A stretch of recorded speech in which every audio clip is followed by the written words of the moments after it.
Shalom saudaraku, selamat pagi. Mari kita mau sama-sama memulai ibadah kita pada pagi hari ini. Kita mau datang sama Tuhan. Kita mau bersyukur untuk setiap kebaikan Tuhan yang sudah Tuhan lakukan, Tuhan kerjakan dalam hidup kita. Pagi hari ini kita mau lebih lagi mengenal Tuhan. Kenali pribadinya secara luar biasa saudaraku.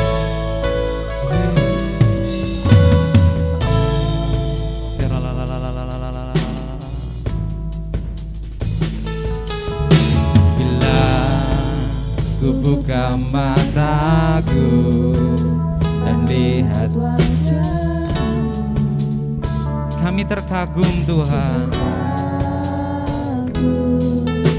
Bila ku lihat hidupku dan karya tangan-Mu, ku tersanjung.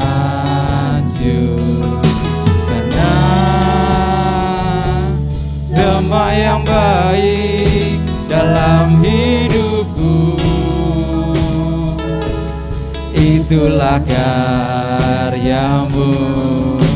Kau beri kesempatan yang baru, dan ku ingin mengenal-Mu Tuhan lebih dalam dari semua yang ku kenal. Tiada kasih yang melebihi-Mu.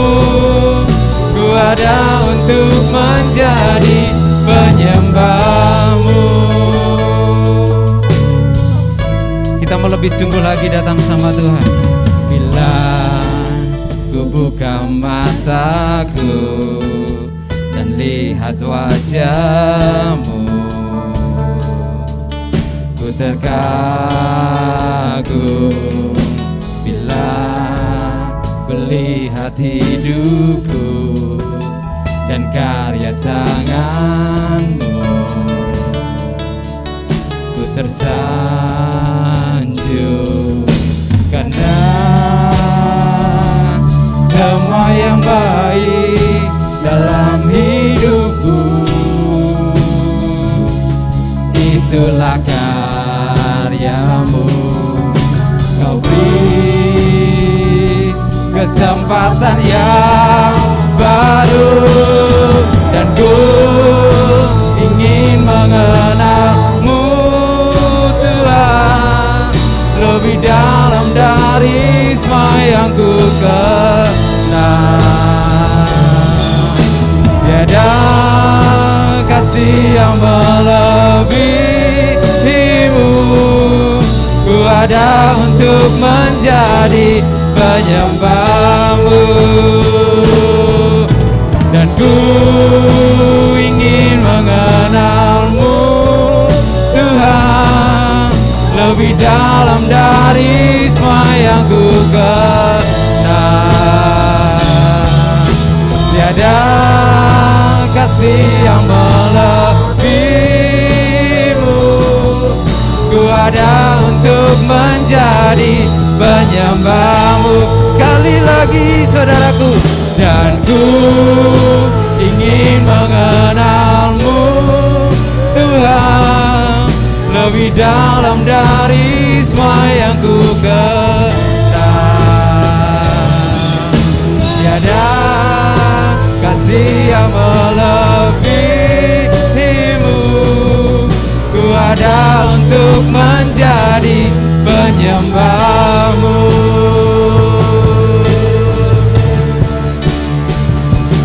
Terima kasih Tuhan, terima kasih Yesus.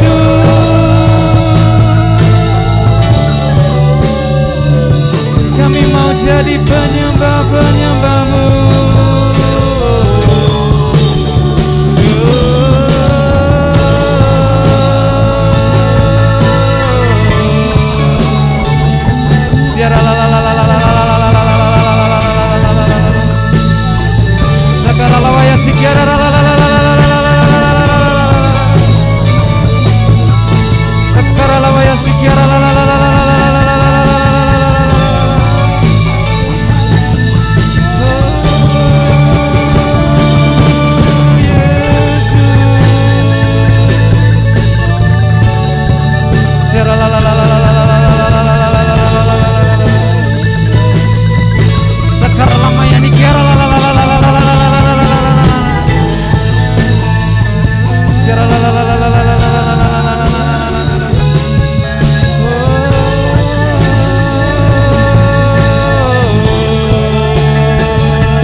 setiap bangkit berdiri. Mari kita semua bangkit berdiri, saudaraku.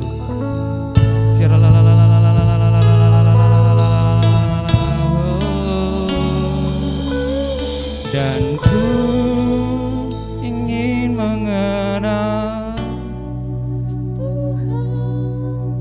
lebih dalam dari sayangku. Terima kasih Tuhan. Tiada kasih yang melebihimu. Ku ada untuk menjadi penyembahmu. Dan ku ingin mengenalmu Tuhan lebih dalam dari semua yang ku kenal.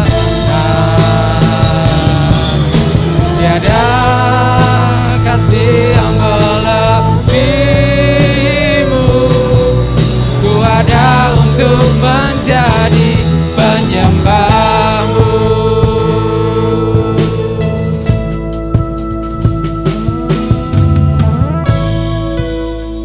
Yes. Bapak, kami bersyukur untuk pagi hari ini. Terima kasih buat kasih-Mu, anugerah-Mu. Kami boleh sama-sama beribadah kepadamu Tuhan. Saat ini kami mau serahkan ibadah kami dari awal, pertengahan hingga akhir nanti Tuhan. Kami percaya Engkau hadir di rumah kami masing-masing Tuhan, melawat setiap kami Tuhan, menjamah setiap kami Tuhan. Terima kasih Tuhan, terima kasih.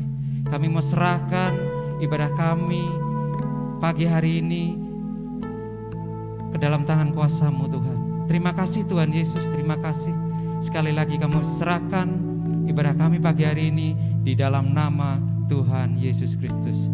Kami berdoa dan mengucap syukur. Haleluya. Amin. Shalom.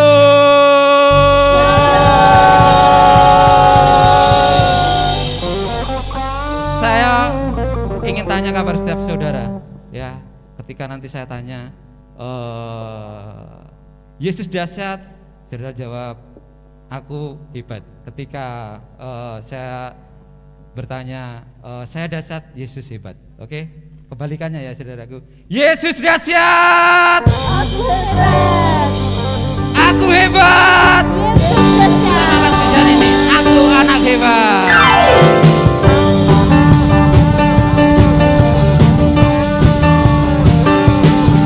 Aku anak hebat, engkau anak hebat, karena Tuhan kita dahsyat. Aku anak hebat, engkau anak hebat, karena Tuhan kita hebat. Haleluya, haleluya, haleluya, haleluya, haleluya. Sekali lagi ya, sekali lagi. Aku anak hebat, karena Tuhan kita dahsyat.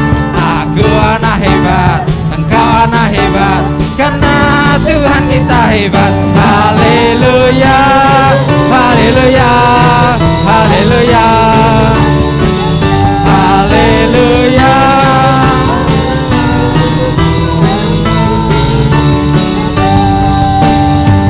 Yesus dahsyat, jemaat hebat. Yesus dahsyat. Ada sukacita pagi hari ini, saudaraku. Kita mau sama-sama datang sama Tuhan pagi hari ini dengan sorak-sorai. Masih tetap berdiri ya saudara. Saya percaya yang saudara masih kuat berdiri. Kita mau menari buat Tuhan pagi hari ini.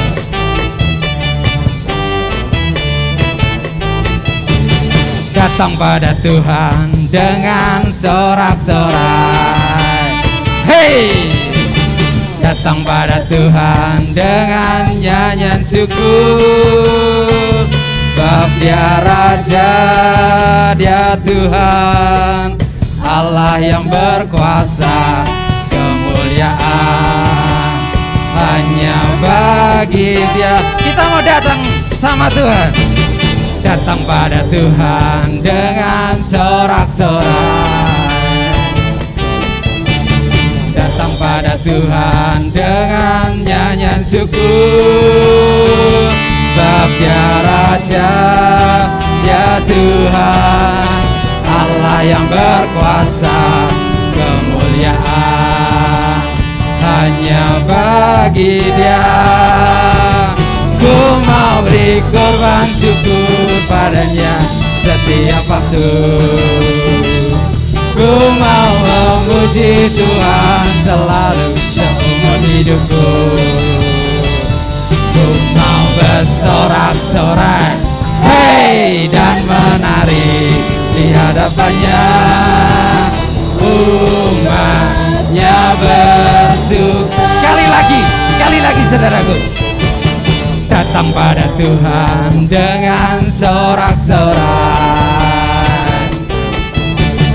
Datang pada Tuhan dengan nyanyian syukur. Sebab Dia Raja, Dia Tuhan, Allah yang berkuasa, kemuliaan hanya bagi. Yuk kita mau menari buat Tuhan. Setiap waktu ku mau memuji Tuhan selalu seumur hidupku.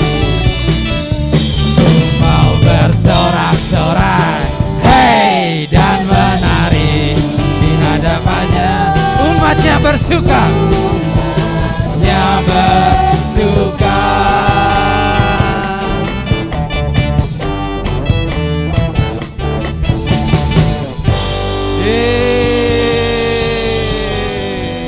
Silakan duduk saudaraku. Kita mau angkat satu pujian lagi saudaraku. Kita mau merasakan kebaikan Tuhan. Kita mau kecap dan lihat setiap kebaikan Tuhan dalam hidup kita saudaraku.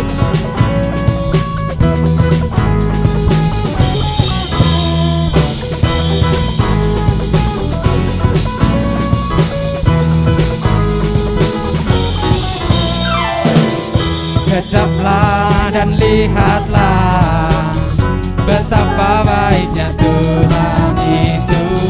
Rasakan dan nikmati kasih setia Tuhan. Kecaplah dan lihatlah betapa baiknya Tuhan itu. Rasakan dan nikmati kasih setia Tuhan, kasih setia Tuhan. Syukur bagimu Tuhan, segala hormat bagimu Tuhan. Allah yang mengasihiku, Allah yang memeliharaku selamanya.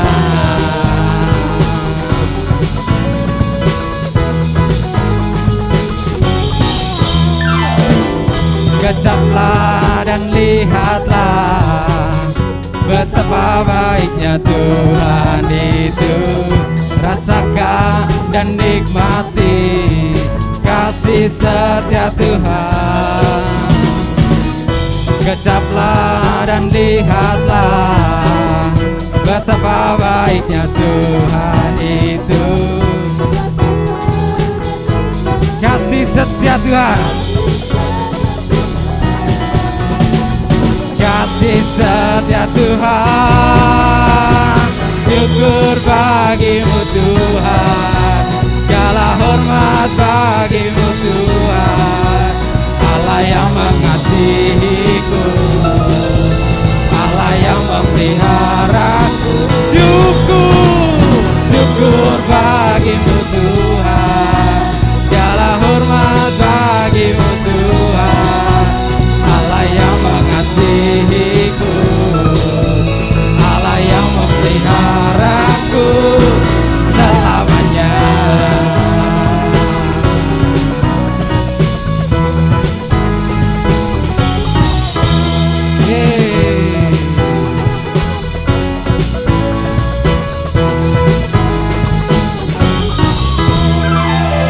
Kita mau kasih tepuk tangan yang meriah buat Tuhan pagi hari ini.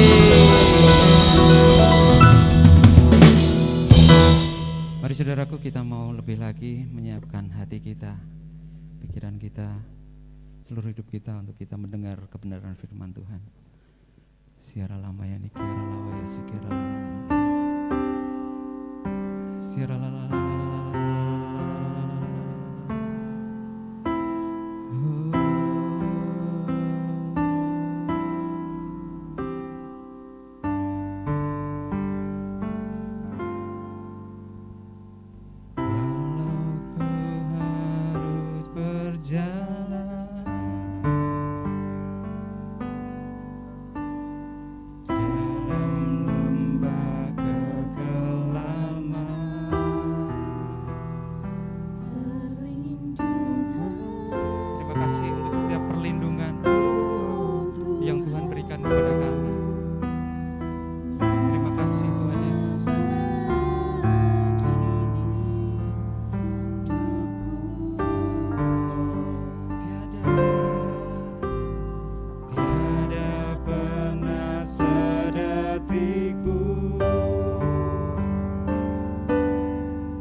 Mari sama-sama kita berdoa. Bapa yang baik, kami mengucap syukur Tuhan, terima kasih. Terimalah setiap pujian penyembahan kami menjadi persembahan yang kudus, hidup dan berkenan kepada Tuhan.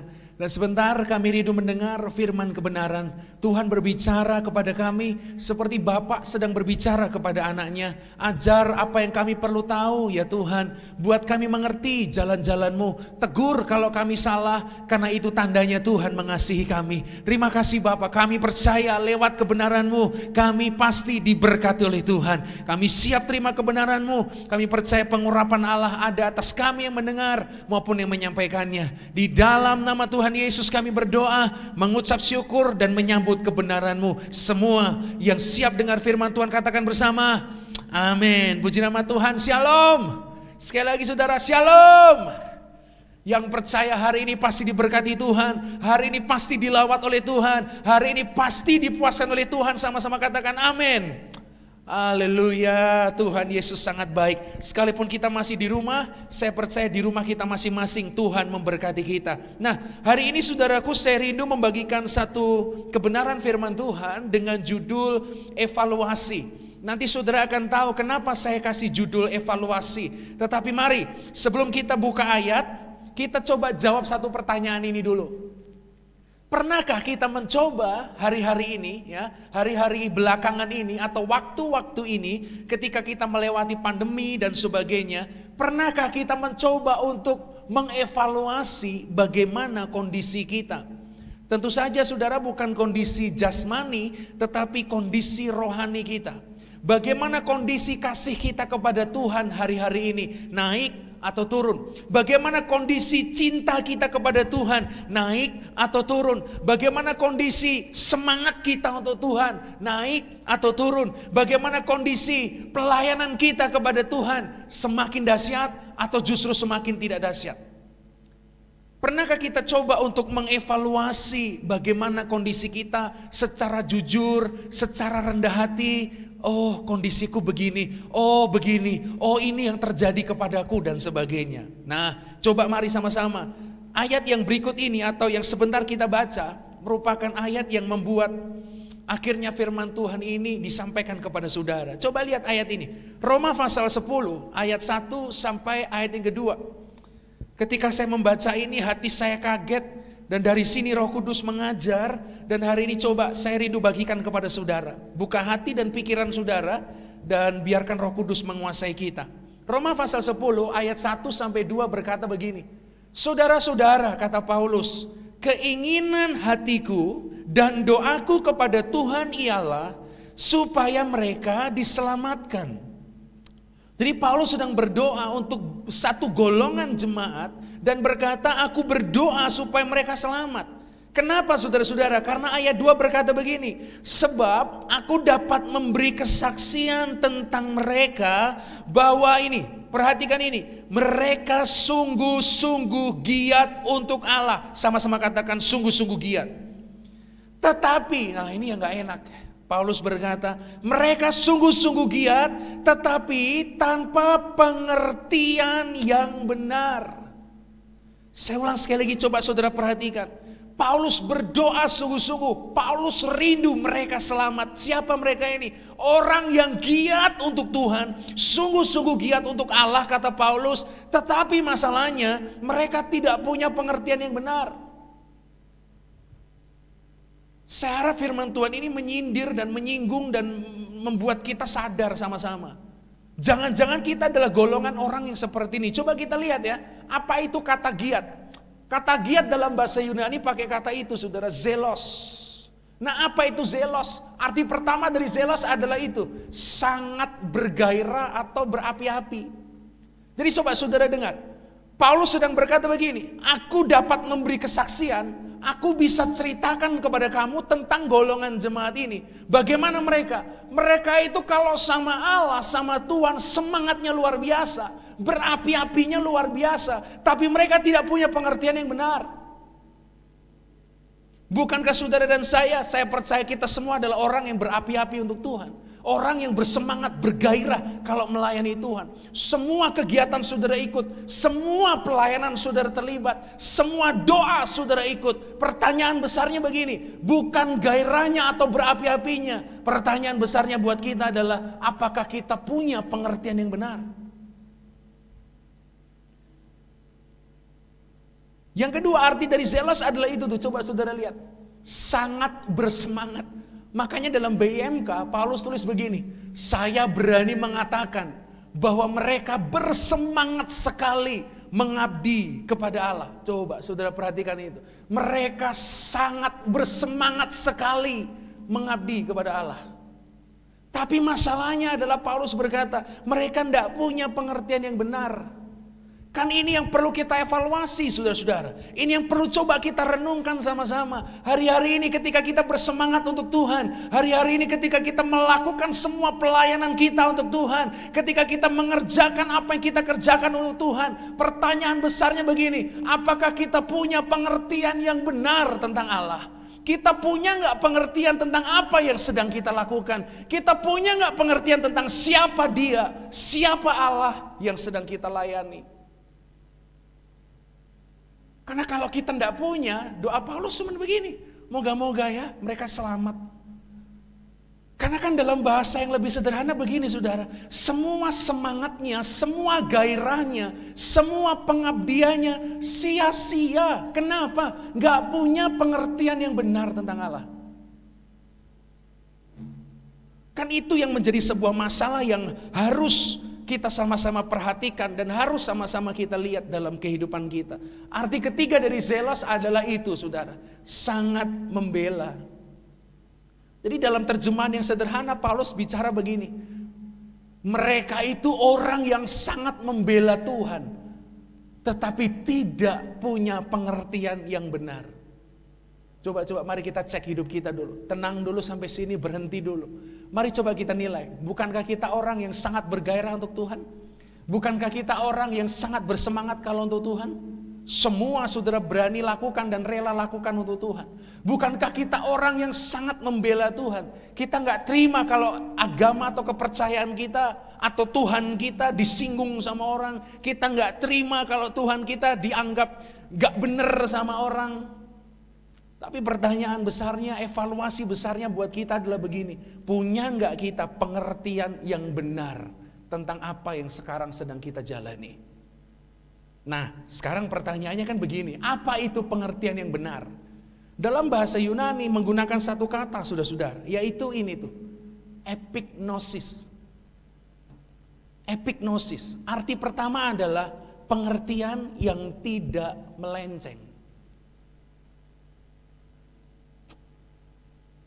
Saudara terkasih dalam Tuhan, ketika saya siapkan ini, saya membayangkan pelayanan kita sedemikian luar biasa, berkat, doa pagi, semua kita lakukan.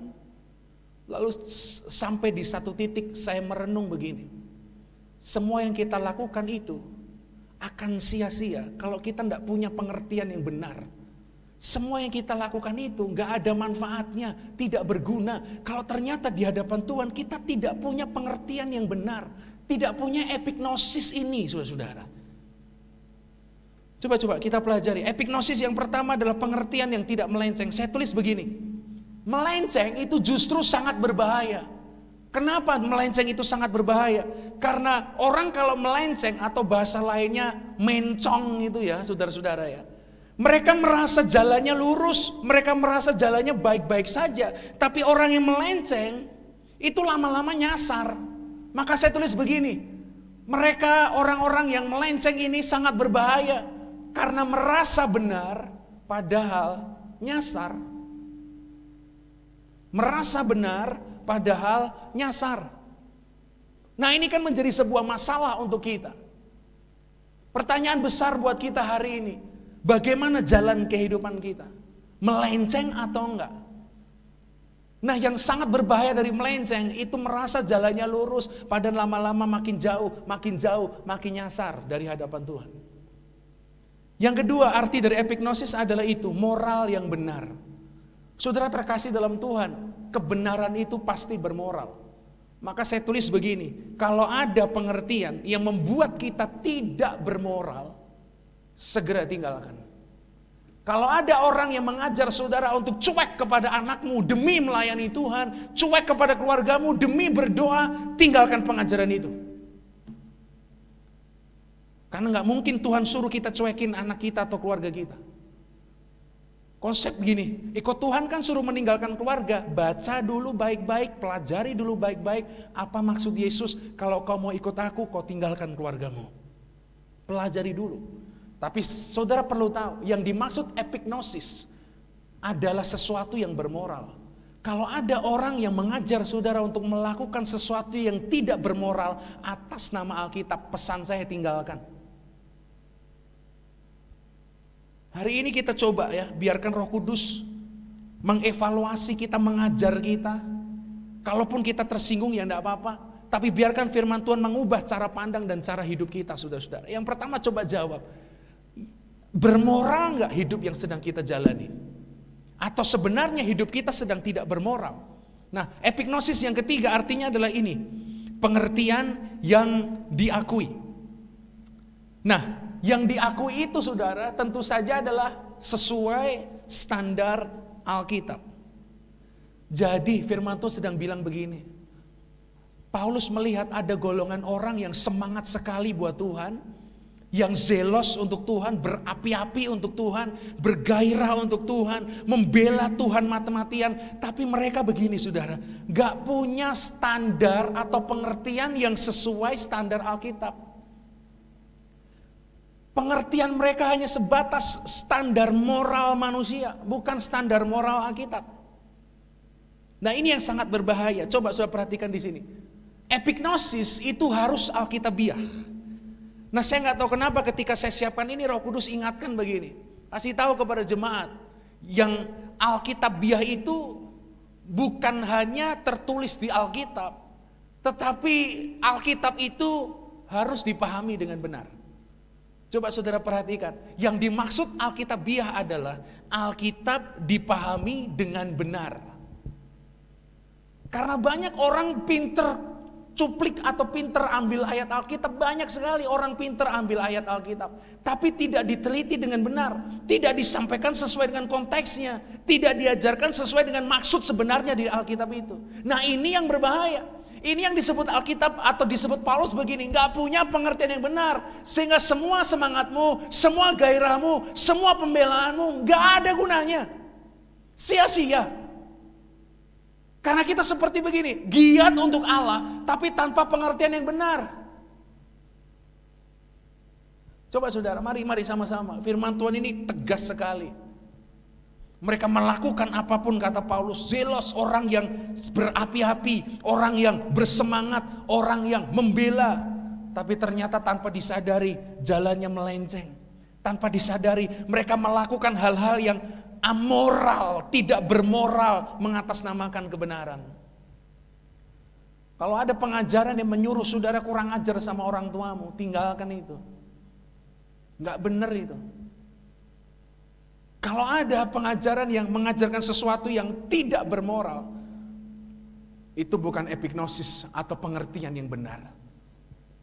Ada banyak orang bersemangat tetapi ternyata begini, standarnya bukan standar Alkitabiah. Nah, ini yang berbahaya. Maka saya tulis begini saudara, perhatikan ini. Giat dalam aktivitas dan kegiatan rohani tidak menjamin pengertian rohani. Coba saudara perhatikan kalimat itu. Aktivitas dan kegiatan rohani tidak menjamin pengertian rohani. Orang boleh semangat, orang boleh bergairah, orang boleh berapi-api kalau sama Tuhan, orang boleh membela Tuhan gila-gilaan, tetapi itu semua tidak menjamin seseorang punya pengertian yang benar. Semua aktivitas rohani kita, semua pelayanan kita, semua ibadah kita, dengar baik-baik, tidak menjamin saudara punya pengertian yang benar tentang Tuhan. Tidak menjamin jalanmu gak melenceng. Berapa banyak akhirnya pelayan Tuhan yang melenceng, tinggalkan Tuhan karena sampai di satu titik lelah ikut Tuhan, capek ikut Tuhan, menyesal ikut Tuhan, kecewa sama Tuhan. Ini kan tidak epignosis. Jadi semua aktivitas itu terasa sia-sia kalau kita nggak punya pengertian yang benar tentang Tuhan, saudara. Sekali lagi, aktivitas rohani tidak menjamin seseorang punya pengertian rohani. Zelos tidak menjamin epignosis. Nah, perhatikan ini. Kita harus bergerak dari mengevaluasi kegiatan berubah menjadi begini, mengevaluasi pengertian.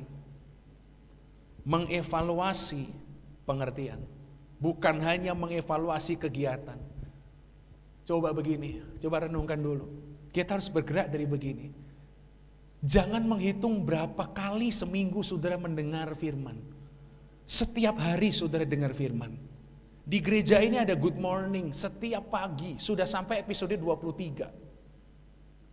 Dan mesti akan berlanjut setiap harinya. Setiap pagi saudara dengar firman. Sambil beraktivitas saudara dengar firman Tuhan. Di berkat saudara mendengar firman Tuhan. Ibadah minggu saudara mendengar firman Tuhan. Kita harus bergerak atau berubah dari mengevaluasi berapa banyak saya dengar firman Tuhan. Berubah menjadi begini, berapa banyak saya ngerti tentang firman Tuhan itu. Karena saudara boleh semangat dengar firman Tuhan. Gak pengen selesai kalau lagi dengar orang khotbah. Wih, kalau pendeta ini yang khotbah saya semangat sekali. Wih, saya gak pengen berhenti. Gini. Bukan masalah berapa lama kau dengar firman, tapi berapa banyak yang kita mengerti dari firman itu. Berapa banyak yang kita epignosis, kita mengerti dari firman itu. Nah, sekarang pertanyaannya kan begini saudara. Bagaimana kita bisa epignosis?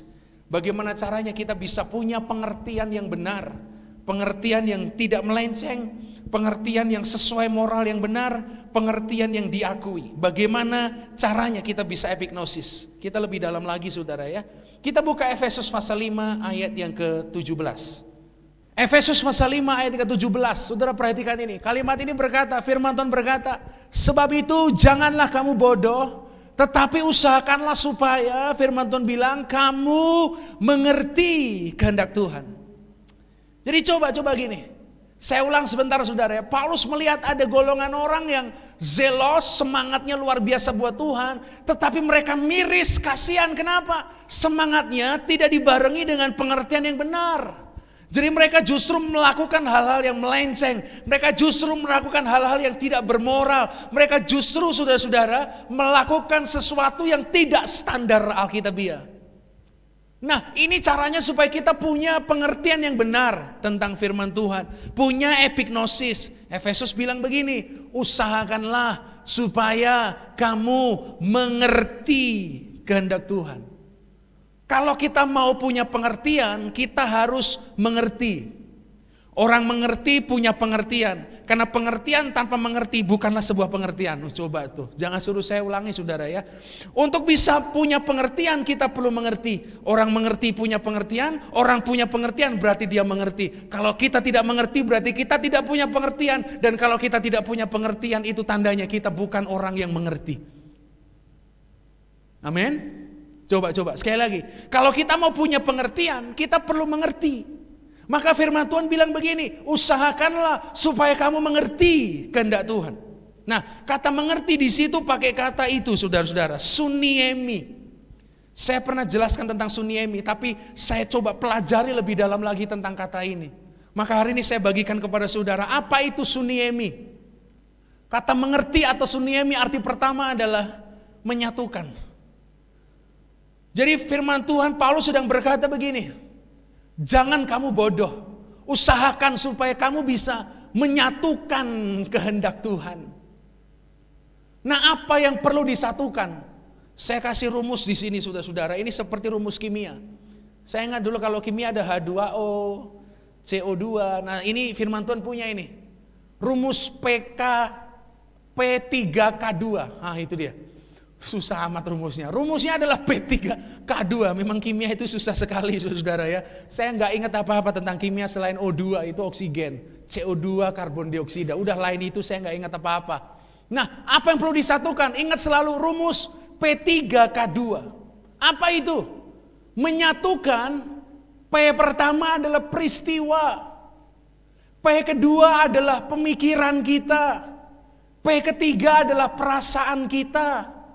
K pertama adalah kehendak kita, dan K kedua adalah kebenaran atau dalam bahasa Efesus kehendak Tuhan. Jadi coba saudara perhatikan, lihat saya sebentar. Apa yang dimaksud dengan Suniemi? Arti pertama dari Suniemi adalah begini. Kita menyatukan antara peristiwa, pikiran kita, perasaan kita, dan kehendak kita. Kita gabung, kita satukan dengan apa? Kebenaran firman Tuhan, atau yang kita kenal dengan begini, kehendak Tuhan. Orang yang Suniemi itu menggabungkan ini semua. Ya, sudah sekali lagi. Orang yang Suniemi menggabungkan P3K2. Peristiwa yang terjadi digabung dengan pemikirannya, digabung dengan perasaannya, digabung dengan kehendaknya, tapi tidak berhenti di situ, digabung dengan resep utama, yaitu kebenaran firman Tuhan atau kehendak Tuhan. Coba saya kasih contoh saudara ya, dengan tulisan. Semisal peristiwa, ya, P pertama adalah ini peristiwanya, disakiti atau dilukai. Ini peristiwanya. Orang yang Suniemi ketika mendapat peristiwa ini, disakiti, dilukai, pandemi, semua masalah, dibohongi, apapun itu, peristiwa yang sedang terjadi. Lihat saudara ya, ini orang Suniemi mengalami peristiwa. Peristiwa ini digabung dengan apa? Digabung dengan yang kedua adalah berpikir bagaimana. Digabung. Jadi peristiwa yang terjadi lalu digabung dengan pemikiran kita. Coba saya tanya sama saudara, kalau orang disakiti atau dilukai, ya, disakiti atau dilukai, pikirannya bagaimana? Apa yang saudara pikir ketika saudara disakiti atau dilukai? Apa yang saudara pikirkan ketika saudara dibohongi? Apa yang saudara pikirkan ketika saudara menghadapi masalah? Balas nih. Kamu sakiti saya bisa balas kamu. Kamu sakiti saya jauhin kamu. Itu pemikiran kita kemana-mana. Kita berpikir cara membalas, kita berpikir A, B, C, D, E, dan sebagainya. Peristiwa digabung dengan pemikiran kita. Gak cukup sampai situ, orang Suniemi menggabungkan juga ini saudara-saudara. Perasaannya. Coba perasaan digabungkan ke sini. Apa yang saudara rasakan ketika saudara disakiti? Apa yang saudara rasakan ketika saudara dilukai? Apa yang saudara rasakan ketika saudara dihianati atau dibohongi atau merasakan masalah keluarga? Apa yang saudara rasakan ketika saudara dibawa kepada situasi kondisi bermasalah sama orang lain? Apa yang saudara rasakan ketika Tuhan mengizinkan persoalan terjadi dalam rumah tanggamu? Peristiwa digabung dengan pikiran, digabung dengan perasaan. Lalu berikutnya saudara-saudara, digabung dengan kehendak. Nih, digabung dengan kehendak. Itu dikenal dengan nama pikiran, perasaan, kehendak, dikenal dengan nama jiwa. Jadi orang Suniemi, peristiwanya terjadi. Lalu digabung dengan apa kehendak jiwanya. Jiwanya bilang apa, mikir apa, merasakan apa, pengen apa. Nah, saudara perhatikan di titik ini, kalau kita berhenti di sini, pastikan yang muncul ini, saudara. Jujur saja, ketika 4 ini ya digabung, katakanlah digabung tuh saya taruh begini, maka yang muncul apa? Jujurlah, pasti yang muncul adalah ini. Sebentar, saudara ya, betul? Ketika peristiwanya saudara disakiti atau dilukai, lalu saudara menggabungkannya dengan itu tuh. Pemikiranmu, perasaanmu, kehendakmu ketika dilukai dan disakiti, maka muncul pasti balas. Jadi satu, semua diwakili oleh satu kata, balas. Balas sakiti, balas lukai, balas hianati, balas dengan kata-kata yang menyakitkan. Tapi orang Suniemi, perhatikan, menggabungkan ini semua dengan yang paling utama, kebenarannya bagaimana. Jiwa kita pengennya balas, tapi coba perhatikan, kebenarannya bagaimana? Dan ketika kebenaran ini disatukan, saya percaya cuman muncul satu kata sebagai kertas terakhir. Ampuni. Inilah orang yang Suniemi. Kalau saudara mau punya pengertian yang benar dalam hidup ini, epignosis dalam hidup ini, jangan kasih makan pikiranmu sendiri. Jangan kasih makan kehendak dan perasaanmu sendiri. Kau maunya dimengerti, kau maunya dipedulikan, kau maunya diperhatikan. Coba taruh kepada semua itu kebenaran firman Tuhan. Lalu begini, saya percaya yang kita lakukan itu pasti yang sesuai dengan kehendak Tuhan. Jadi orang kalau mau epignosis, punya pengertian yang tidak melenceng, punya pengertian yang bermoral, punya pengertian yang sesuai dengan standar. Caranya bagaimana? Saudara harus suniemi. Apa itu suniemi? Menyatukan rumus P3K2. Peristiwa, pikiran, perasaan, kehendak harus kita gabungkan, harus kita satukan dengan apa itu? Kebenaran firman Tuhan. Orang yang mampu melakukannya, saya percaya pasti melakukan kebenaran. Orang yang melakukan kebenaran, saya percaya makin lama makin mengerti, makin lama makin mengerti, makin lama makin mengerti. Dan kalau orang makin mengerti, dia akan punya pengertian yang benar. Sehingga begini saudara, semangatnya, gairahnya, pembelaannya kepada Tuhan tidak menjadi sia-sia. Namun semakin hari semakin diberkati, semakin bertumbuh dalam pengenalan yang benar akan Tuhan. Sehingga begini, keselamatan, kemenangan, kemuliaan pasti menjadi bagian kehidupan kita sampai selama-lamanya. Yang nangkep katakan amin. Suniemi, itu caranya kita bisa epignosis. Coba arti kedua.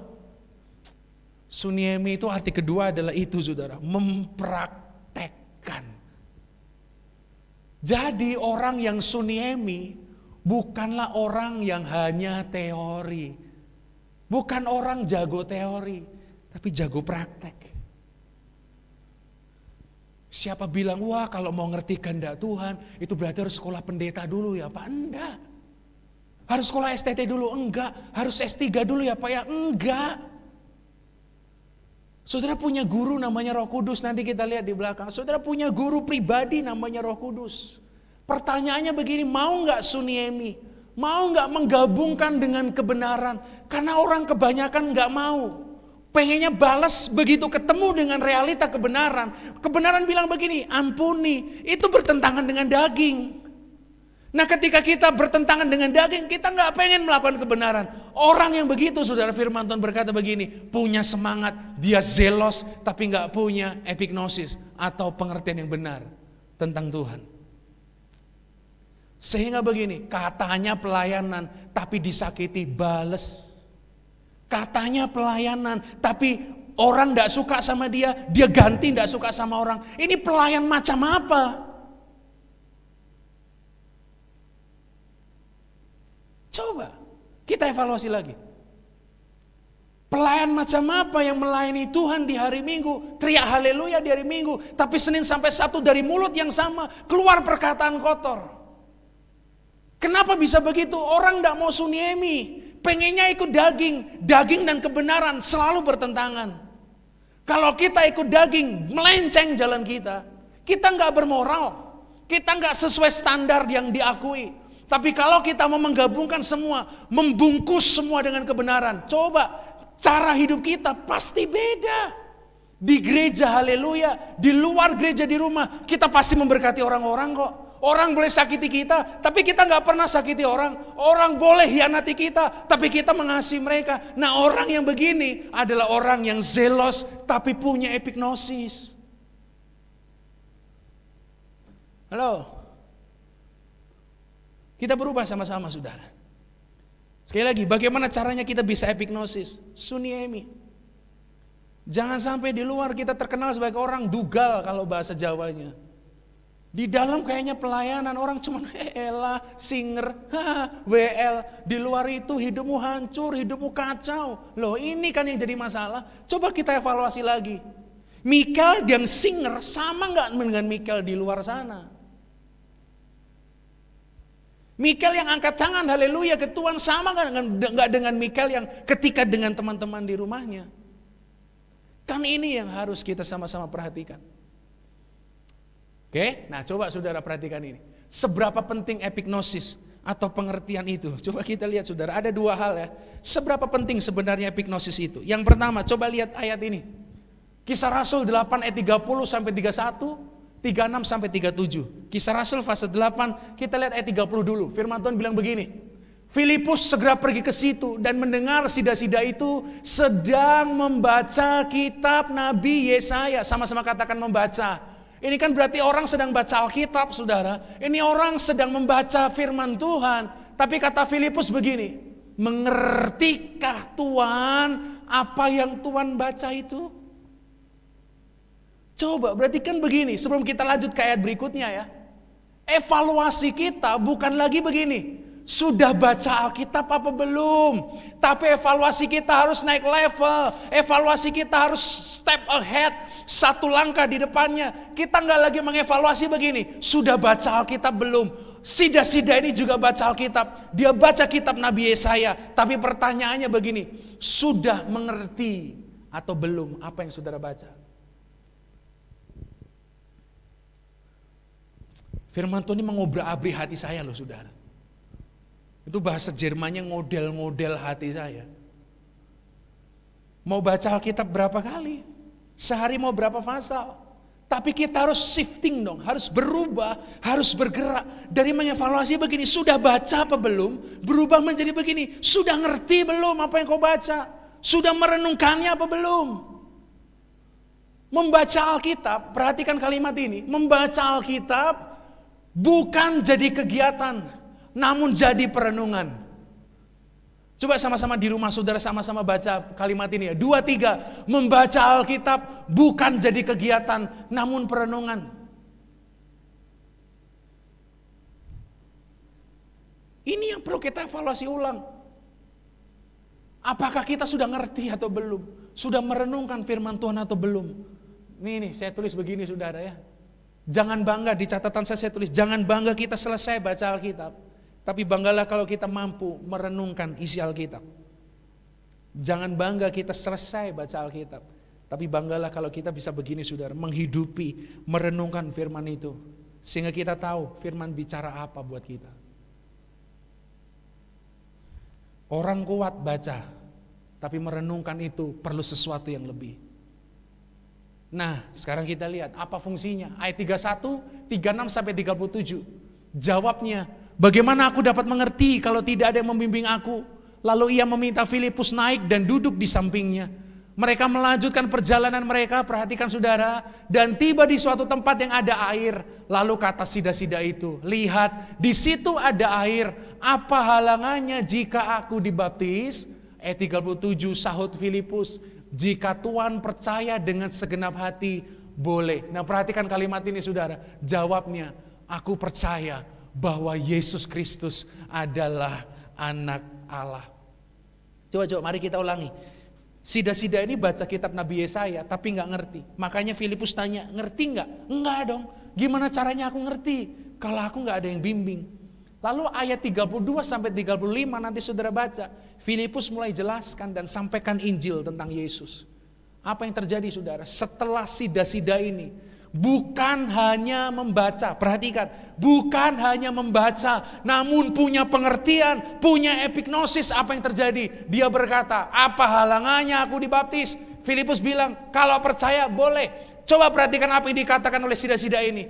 Aku percaya bahwa Yesus Kristus adalah anak Allah. Bukankah yang pertama, pengertian itu kunci sebuah keputusan? Coba perhatikan sama-sama. Apa pentingnya sebuah epignosis atau pengertian? Pengertian merupakan kunci dari sebuah keputusan. Kalau sida-sida ini nggak diajari sama Filipus, hari itu dia tidak memutuskan untuk percaya Yesus itu anak Allah. Kenapa? Dia nggak paham kok apa yang dia baca. Dia nggak ngerti apa yang dia baca. Tapi ketika Filipus memberikan pengertian, memberikan epignosis, apa yang terjadi? Sida-sida ini memutuskan begini, aku percaya Yesus adalah anak Allah. Bukankah pengertian merupakan kunci dari sebuah keputusan? Buat keluargamu mengerti siapa Yesus, maka keluargamu pasti percaya Yesus. Buat keluargamu melihat kebenaran dalam kehidupanmu, maka mereka pasti percaya apa yang Alkitab katakan dalam kehidupan. Masalahnya kan begini, di gereja kita holy, di luar melenceng kita, gak moral perilaku kita, gak sesuai dengan standar Alkitab. Lagi-lagi begini, mari coba evaluasi, coba berapa banyak firman kita belajar. Hari-hari setiap hari saudara dengar firman, pagi sudah dengar firman, malam masih dengar firman lagi. Belum yang saudara baca pribadi. Tapi pertanyaannya kan begini, ngerti apa enggak? Karena pengertian adalah kunci dari sebuah keputusan. Kalau hari ini saudara putuskan jadi pelayan Tuhan, engkau perlu tahu apa yang sedang kau putuskan.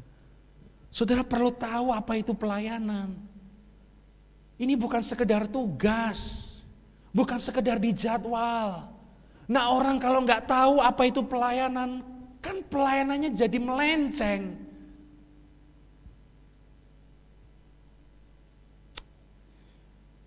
Biarkan firman Tuhan berbicara banyak buat kita hari ini. Coba.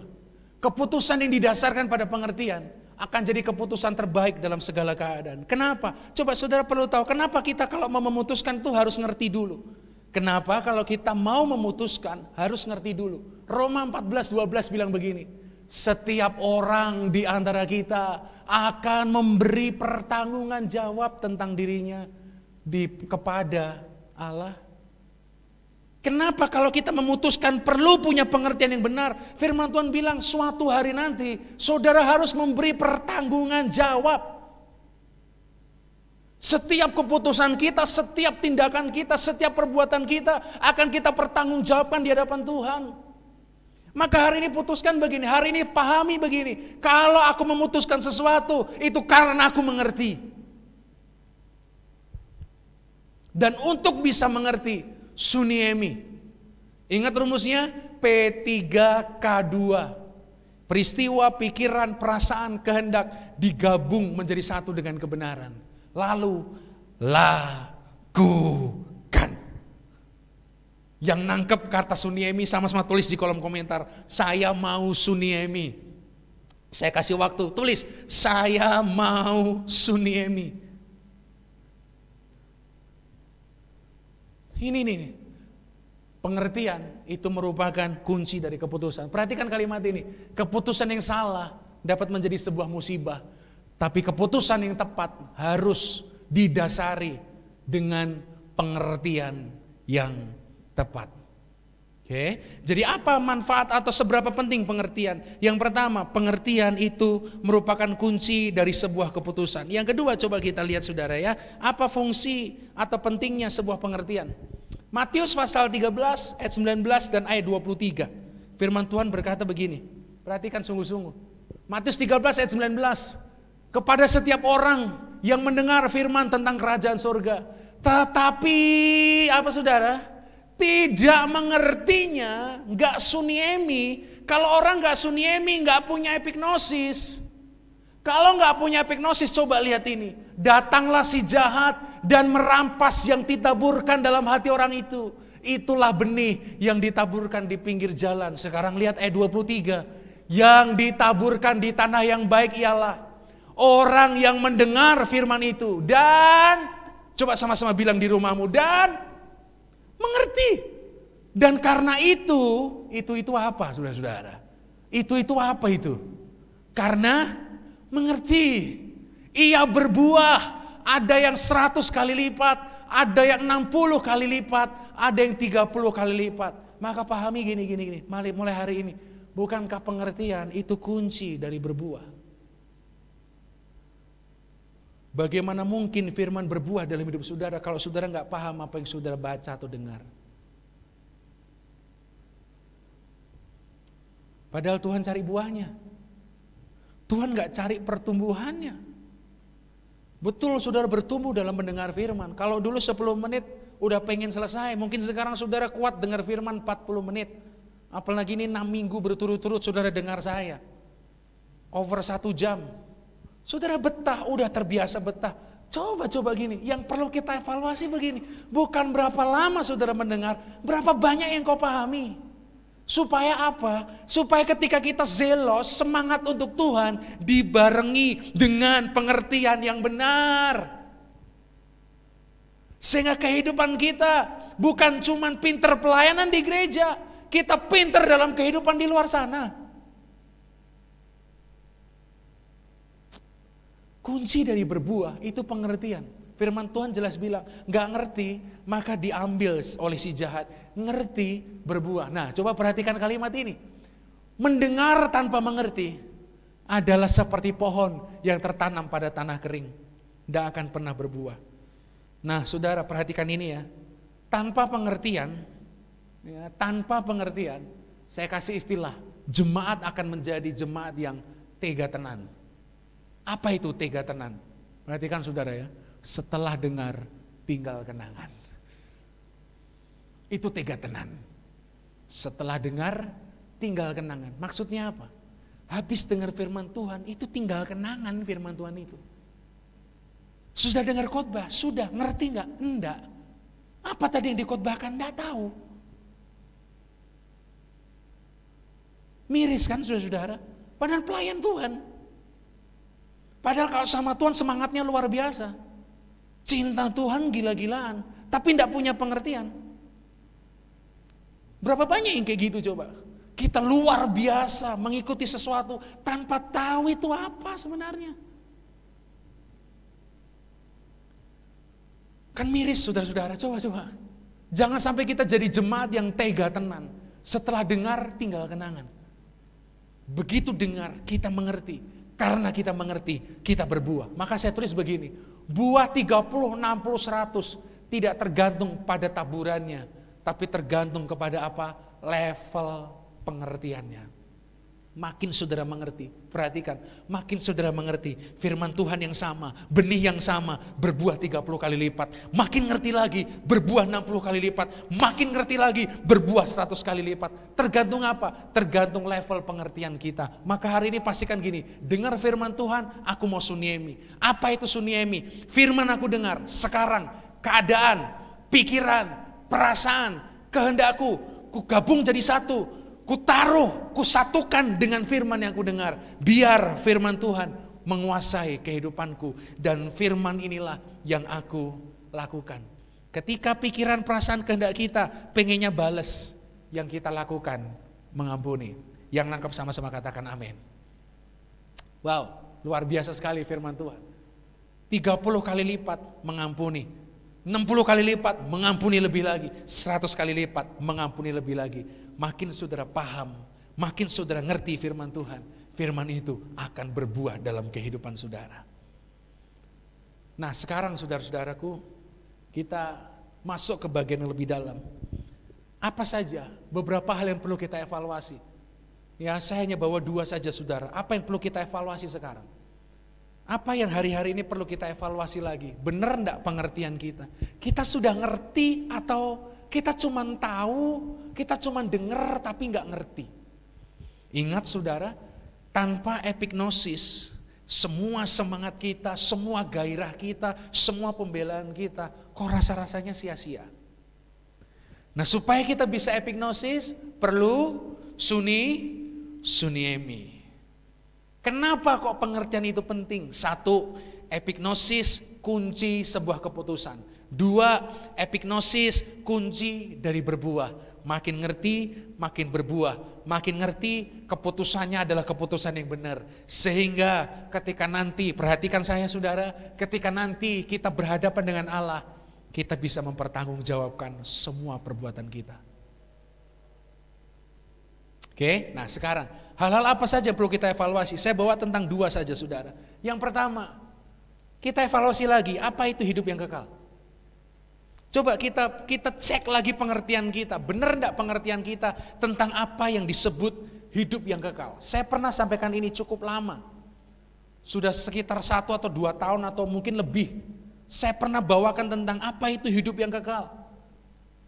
Tapi Roh Kudus ingatkan saya atau dorong saya untuk ingatkan ini lagi sama saudara. Coba perhatikan, siapapun yang sedang mendengar firman Tuhan ini. Ada banyak kita berpikir hidup yang kekal adalah tentang surga dan neraka. Hidup yang kekal masuk surga, mati kekal masuk neraka. Itu pikiran kita. Sehingga begini, iman kita didorong, iman kita digiring, cuman mikirin surga dan neraka. Hello, hari ini engkau sedang hidup di bumi, engkau masih ada di dunia, terus bagaimana? Nah, coba kita evaluasi lagi. Coba kita cek lagi, bener enggak? Aku sudah epignosis belum? Aku sudah paham betul belum apa yang disebut dengan hidup yang kekal? Nah, sekarang kita cek, apa itu hidup yang kekal versi Tuhan, versi Yesus. Yohanes 17 ayat 3, saya pernah bawakan ayat ini. Yohanes pasal 17 ayat yang ketiga, firman Tuhan bilang begini. Inilah hidup yang kekal itu, kata Yesus. Apa itu hidup yang kekal? Bukan surga neraka, saudara-saudara. Yesus tuh tidak pernah jualan surga. Agama yang jualan surga sama neraka. Buat nakut-nakutin anak sekolah minggu. Nanti kalau masuk neraka, suka bohong pakai mulut, mulutnya dipotong sama iblis. Coba, enak banget kan jadi iblis? Di dunia dia nakal, di neraka dia berkuasa. Kita yang dipotong, gak enak banget loh jadi manusia. Coba, Yesus gak pernah jualan surga neraka kok, saudara. Yesus jual apa? Kerajaan Allah. Kerajaan Allah bicara apa? Pemerintahan Tuhan. Nah ini loh hidup yang kekal itu, firman Tuhan bilang gini, Yesus ngomong gini, inilah hidup yang kekal, yaitu bahwa mereka mengenal Engkau satu-satunya Allah yang benar, dan mengenal Yesus Kristus yang telah Engkau utus. Coba kita cek lagi pengertian kita. Selama ini kita mikir hidup yang kekal itu apa? Tolong rubah. Hidup yang kekal bukan cuman bicara surga neraka. Hidup kekal bicara pengenalan. Hidup kekal itu mengenal. Nah, coba kita cek ya, apa itu mengenal? Ini pakai kata yang sering sekali kita sebut, tapi ketika saya dalami lagi, saya coba pelajari lebih dalam lagi, maka saya temukan kalimat-kalimat ini. Kata mengenal menggunakan kata itu, saudara, ginosko. Arti pertama dari ginosko itu begini loh. Paham secara menyeluruh. Apa itu hidup yang kekal? Hidup yang kekal adalah begini, ketika kita hidup di dunia ini, kita memahami Tuhan secara menyeluruh. Bukan cuma separuh. Nah, mengenal Allah secara utuh, itu berarti paham begini. Dia kasih, Allah adalah kasih. Tetapi di saat yang bersamaan, dia paham Allah itu adil dan juga suci. Betul Allah mengasihi kita. Tetapi Allah juga benci setiap dosa yang kita lakukan di hadapannya. Betul Tuhan mengasihi kita, tapi kalau kita berbuat dosa, dosa membuat kita bernoda di hadapan Tuhan. Kan realita begini yang perlu kita pahami. Ada banyak orang berpikir Allah adalah kasih, maka kita berbuat dosa dengan seenaknya. Kita nggak kenal siapa Tuhan. Kita hanya tahu Tuhan itu ada. Kita hanya tahu, oh Yesus lahir di Bethlehem. Oh Yesus mati di Golgota. Oh Yesus usianya waktu mati 33,5 tahun. Oh Yesus bangkit lagi pada hari yang ketiga. Oh lagi di dunia lagi 40 hari. Naik setelah 10 hari Roh Kudus turun. Kita tahu, tapi pertanyaannya begini. Kita kenal secara utuh enggak? Kita paham secara menyeluruh atau tidak? Allah kasih, betul. Tetapi di satu sisi, Allah itu juga kudus dan adil. Mengenal Yesus artinya begini, paham bahwa Yesus itu Tuhan, tetapi di satu sisi, dia juga juru selamat. Kan banyak orang suka Yesus juru selamat. Menyelamatkan, orang siapa yang gak suka diselamatkan, saudara. Tetapi hari ini saudara perlu paham, kalau saudara ginosko sama Tuhan, Yesus jangan cuma diterima sebagai juru selamat, Yesus itu juga Tuhan. Dia pemerintah atas hidupmu. Bukan engkau yang perintah Tuhan, Tuhan yang perintah engkau. Orang yang ginosko menempatkan Yesus pada porsi yang benar. Betul Yesus selamatkan saya. Justru karena Yesus selamatkan saya, Yesus pemimpin saya, Yesus yang punya hidup saya, Yesus Tuhan saya. Apa yang Yesus mau saya lakukan, bukan apa yang saya mau Yesus harus lakukan. Ini kan gak bermoral yang seperti ini. Melenceng itu. Saudara pikir bisa mempermainkan Yesus dengan pikiran saudara? Gak bisa. Dia Tuhannya. Makanya ginosko. Itulah hidup yang kekal. Arti kedua dari ginosko. Aduh. Tersentuh saya saudara. Arti kedua dari ginosko begini. Sama rasa. Coba. Sama rasa. Yesus merasakan apa? Kita bisa rasakan itu. Maka orang yang ginosko sama Tuhan, orang yang mengenal Tuhan, saya tulis, tidak akan sampai hati untuk menyakiti Tuhan. Orang yang mengenal Tuhan tidak akan sampai hati menyakiti Tuhan. Kenapa? Karena sama rasa. Kalau aku begini, aku bisa rasain Tuhan pasti sakit banget. Kalau aku pelayanan kayak begini, tapi di luar hidupku tidak jadi berkat, di luar hidupku sembrono, aku tahu Tuhan pasti sakit banget. Kalau kita sampai di titik sama rasa dengan Tuhan, kita tidak akan berani dan tega sakiti Tuhan, saudara. Terus, orang mengenal akan sangat memahami maksud Tuhan di balik segala keadaan. Oh, sama rasa kok. Sama rasa.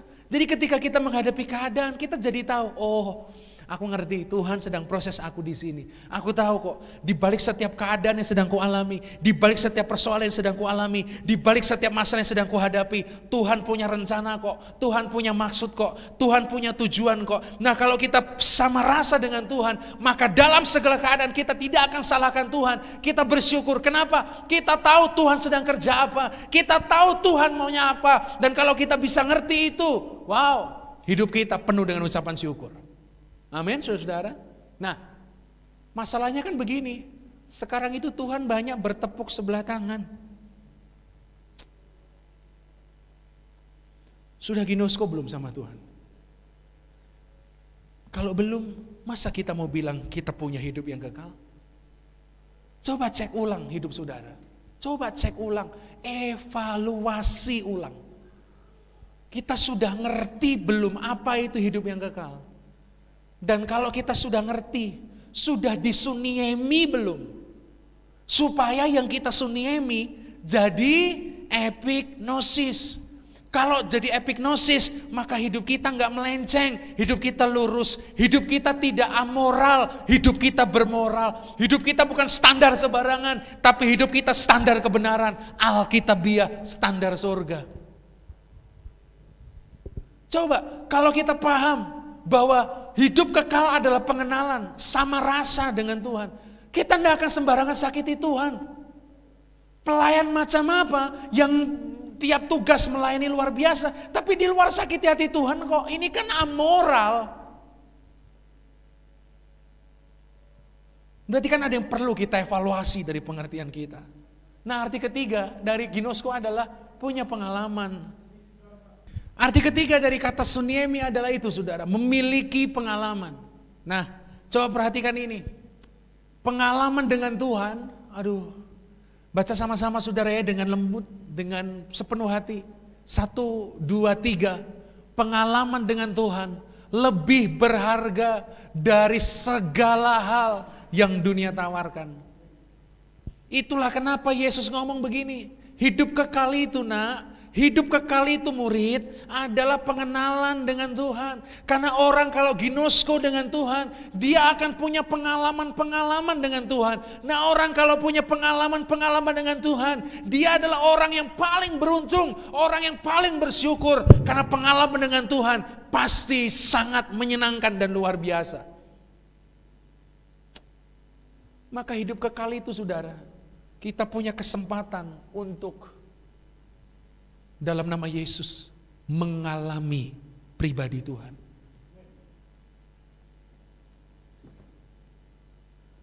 Jadi kan kita perlu evaluasi ulang. Hidup kekal itu ini loh, paham Tuhan secara menyeluruh. Coba perhatikan kalimat ini. Yang kedua, hidup kekal itu mencapai level sama rasa dengan Tuhan. Dan hidup yang kekal itu punya pengalaman bersama Tuhan. Ini hidup yang kekal. Jadi ketika kita bilang begini, percaya gak Tuhan sediakan hidup kekal? Amin, percaya, sangat percaya, amin.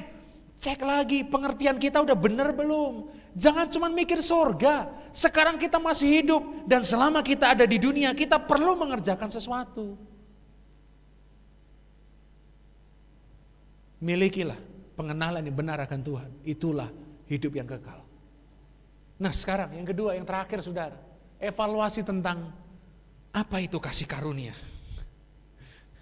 Roh Kudus ingatkan ini dan saya jadi malu. Coba lihat ini, kalimat ini. Kasih karunia itu bukan hanya penerimaan Tuhan. Tuh, mungkin ini akan sedikit mengganggu pikiran saudara dan membuat saudara sadar. Lihat ini, kasih karunia bukan hanya penerimaan Tuhan, namun pemberdayaan Tuhan. Betul, kasih karunia membuat kita yang berdosa diterima, kita berdosa diselamatkan, kita berdosa diterima lagi. Betul, saya setuju dan sepakat. Tapi kasih karunia tidak serendah itu. Kasih karunia bukan hanya menerima saudara, kasih karunia memberdayakan saudara. Terus yang kedua, kasih karunia bukan hanya dispensasi Tuhan. Kalau kita bikin salah, Tuhan ampuni. Kalau kita bikin kekeliruan, Tuhan ampuni. Saya setuju, saya sepakat. Tapi kasih karunia enggak secetek itu. Kasih karunia bukan hanya dispensasi Tuhan, tapi investasinya Tuhan. Ketika Tuhan kasih karunia dalam kehidupan kita, Tuhan mengharapkan sesuatu. Tuhan pengen kita lakukan sesuatu. Nah coba, bagaimana pandangan kita selama ini tentang kasih karunia? Kita pikir kasih karunia menyelamatkan, mengampuni dosa. Kalau kita berdosa ada kasih karunia. Kalau kita bikin salah ada kasih karunia. Iya, saya setuju. Tapi hari ini kita evaluasi ulang pengertian kita tentang kasih karunia.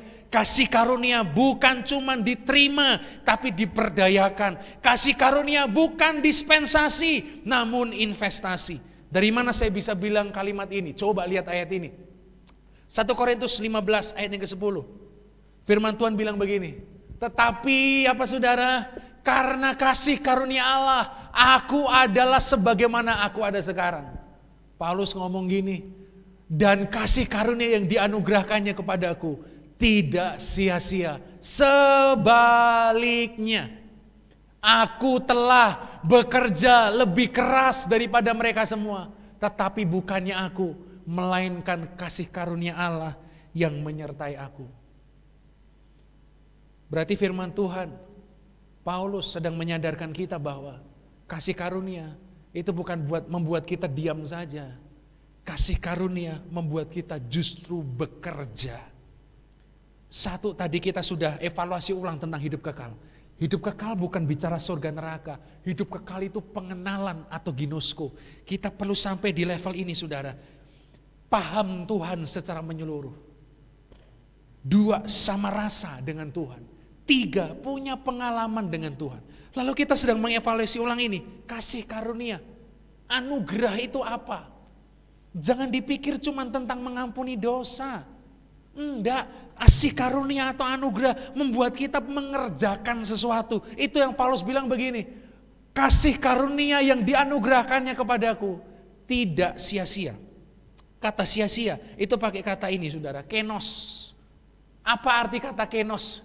Atau kenos, saya ini mungkin ada sedikit kesalahan teknis. Kenos, K-E-N-O-S. Arti pertama dari kenos, kayaknya kehapus saudara, minta maaf ya. Arti pertama dari kenos ini, tidak berarti. Jadi Paulus sedang berkata begini, kasih karunia yang dianugerahkan kepadaku, itu bukan tidak berarti. Kasih karunia itu sangat berarti. Maka kan begini, coba saudara lihat. Kasih karunia minus bekerja, tidak berarti. Saudara dapat kasih karunia, betul. Saudara dan saya dapat kasih karunia. Yang percaya katakan amin. Iya. Tapi kalau itu membuat kita tidak melakukan apapun, firman Tuhan mau ingatkan kita, kasih karunia menjadi tidak berarti. Jadikan kasih karunia berarti dengan cara apa? Hidup memberi arti. Hidup memberi arti itu perjuangan, saudara-saudara. Hidup berarti, kau jadikan hidupku berarti. Itu perjuangan. Ini kerja keras supaya hidup kita punya arti untuk orang tua kita. Keberadaan kita punya arti untuk gereja kita. Keberadaan kita punya arti untuk kantor kita. Keberadaan kita punya arti untuk lingkungan kita. Untuk sekolah dimanapun kita ada. Nah ini kalau sampai di titik hidup yang berarti, itu kerja keras.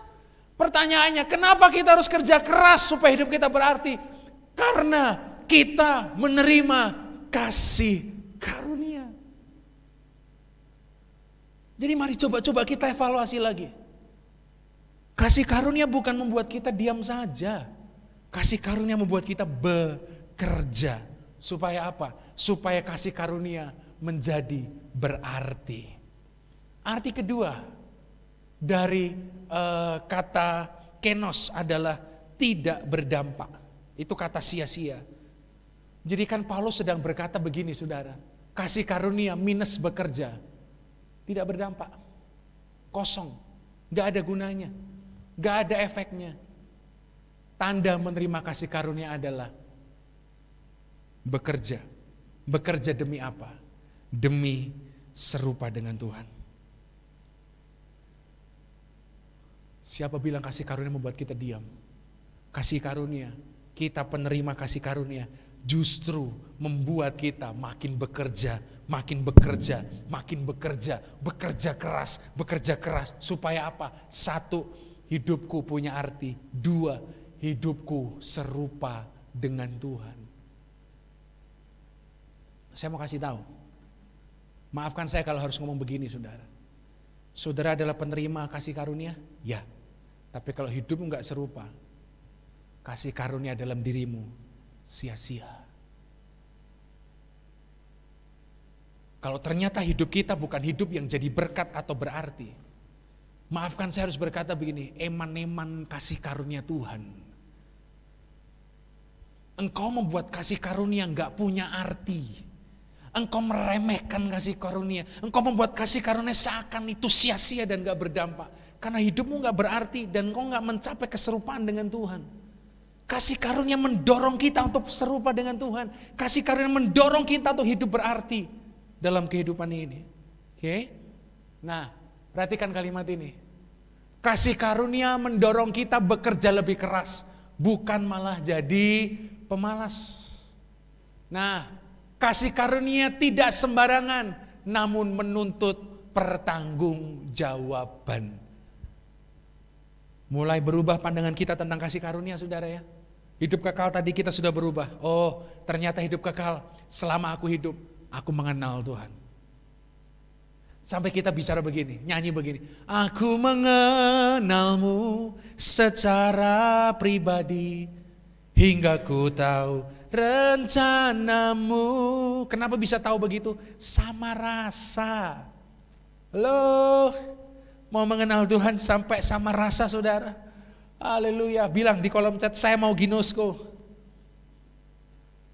Terus sekarang kita berubah cara pikir tentang kasih karunia. Bukan membuat kita diam dan pasif, justru membuat kita makin aktif. Hidup harus jadi berkat. Hidup harus serupa dengan Kristus. Karena pada akhirnya dituntut pertanggungjawaban. Coba saudara perhatikan ini ya. Jadi kasih karunia adalah investasi yang membuat kita bekerja agar menjadi orang yang berdaya. Inilah kasih karunia. Masih banyak yang ingin saya sampaikan. Apa itu keselamatan, apa itu jawaban doa. Tapi tentu gak bisa semuanya di sini, saudara-saudara. Kalau Tuhan kehendaki nanti suatu hari kita belajar sama-sama. Tapi gak tahu kenapa. Mungkin ini firman yang sering kita dengar, ayat yang sering kita baca. Tapi Roh Kudus kuat sekali ingatkan begini. Jangan sampai kita jadi orang yang zelos, semangat, tapi pada akhirnya itu sia-sia. Karena kita gak punya epignosis, saudara-saudara. Kita gak punya pengertian yang benar. Caranya bagaimana kita punya pengertian yang benar? Suniemi, menyatukan semua dengan pikiran, perasaan, kehendak kita. Peristiwa apapun yang terjadi, kita lihat dalam kacamata kebenaran. Apa pentingnya sebuah epignosis? Kunci keputusan, 2 kunci untuk berbuah. Mulai sekarang kita tahu begini, apa itu hidup yang kekal. Kalau kita tahu hidup kekal bicara pengenalan, maka sekarang kita terarah, hidup kita mau mengenal Tuhan. Mau mencapai sama rasa dengan Tuhan, mau mengalami pengalaman-pengalaman bersama Tuhan. Dan kalau kita sekarang jadi tahu apa itu kasih karunia, ternyata tidak membuat kita diam saja, membuat kita bekerja lebih keras. Supaya begini, 1, hidupku harus jadi berkat. Sama-sama bilang, taruh tanganmu di dadamu, saudara, di tempatmu masing-masing. Sama-sama bilang begini, hidupku harus jadi berkat. 1, 2, 3. Yang kedua, hidupku harus serupa Kristus. 1, 2, 3. Sekali lagi, karena, tirukan saya, karena saya penerima kasih karunia. Jadi orang yang menerima kasih karunia, hidupnya harus jadi berkat. Hidupnya harus serupa dengan Kristus. Karena kasih karunia mendorong kita untuk bekerja lebih keras sehingga tidak sia-sia. Coba lihat saya sebentar. Saya sedang berhadapan dengan orang-orang yang menghargai kasih karunia, bukan membuat kasih karunia jadi sia-sia. Amin, saudara. Oke, ayat terakhir. Filipi 1 ayat 9. Filipi 1 ayat 9 ini jadi ayat terakhir kita. Ini doaku. Ini jadi doa saya. Doa Paulus juga doa saya, juga doa Ibu Gembala. Semoga kasih-Mu makin melimpah dalam pengetahuan yang benar dan dalam segala macam pengertian. Dalam terjemahan firman Allah yang hidup di sana dibilang begini, doa saya untuk saudara ialah semoga kasih saudara kepada orang lain makin bertambah. Nah, perhatikan ini. Dan semoga saudara terus tumbuh dalam pengetahuan, epignosis, dan pengertian rohani. Ini doa saya, saudara makin bertumbuh dalam epignosis. Coba evaluasi lagi, coba kita nilai lagi. Sudah belum kita bekerja dengan pengertian yang benar? Kita melayani dengan pengertian yang benar. Dan doa saya, saudara terus bertumbuh. Apa itu kata makin atau kata terus? Ini bahasa Yunani terakhir, saudara. Pakai kata ini, malon. Apa itu malon? Satu. Ini doaku, kata Paulus. Ini doa saya kepada saudara. Saudara makin punya pengertian yang lebih tepat kepada kebenaran. Bukan apa-apa, tapi saya berjuang persiapan. Saya berjuang kasih yang terbaik buat saudara ketika saudara mendengar khotbah. Doa saya cuma satu, saudara lebih tepat mengerti firman Tuhan. Saya tidak mau saudara ikut pengajaran yang menyimpang dari kebenaran. Saya mengasihi saudara dengan kasih Tuhan. Maka saya berdoa, saudara mengerti firman dengan lebih tepat. Jangan hanya mau berkat, namun rindulah untuk lebih tepat dalam pengertian kita. Arti kedua dari malon adalah lebih berkualitas. Jadi firman Tuhan sedang berkata, aku berdoa supaya gini, epignosismu satu lebih tepat, dua epignosismu lebih berkualitas. Jadi orang bebas, jadilah orang bebas yang lebih berkualitas dalam pengertian kita. Kita orang merdeka dan kita gunakan kemerdekaan kita untuk begini, membaca, merenungkan firman Tuhan lebih berkualitas lagi. Kita pakai kebebasan kita untuk begini, membangun quality time sama Tuhan. Arti ketiga dari malon adalah lebih rela lagi. Miliki hati hamba yang lebih rela untuk mengerti apa? Isi hati Bapa. Saya berdoa ini terjadi dalam hidup saudara. Saudara punya kerinduan untuk begini, makin tepat mengenal Tuhan, makin berkualitas mengenal Tuhan, makin rela untuk diajar firman Tuhan, sehingga sekeras apapun saudara terima. Hal ini sangat mungkin karena ada guru pribadi keintiman, yaitu Roh Kudus, yang memampukan kita untuk begini, lebih tepat mengerti Alkitab, lebih berkualitas mengenal Tuhan, lebih rela mengejar Tuhan. Slide terakhir saudara, kesimpulan satu, mari kita evaluasi kembali. Pertanyaannya simpel begini, apakah kita menjalani kehidupan, menjalani pelayanan, menjalani seluruh apapun dalam pengertian atau epignosis? Atau saudara pelayanan tapi tidak ngerti untuk apa? Saudara jalani, saudara ikut Tuhan tapi gak ngerti, kayak cuma jalan aja, hidup aja, ikut aja, zombie. Hidup tapi mati, mati tapi hidup. Yang kedua, agar bisa epignosis, kita harus suniemi. Ya, nanti dipelajari lagi suniemi, menyatukan dan mempraktekkan. Ingat rumus P3K2, yang ini pakai kertas-kertas tadi. Ya saudara ya.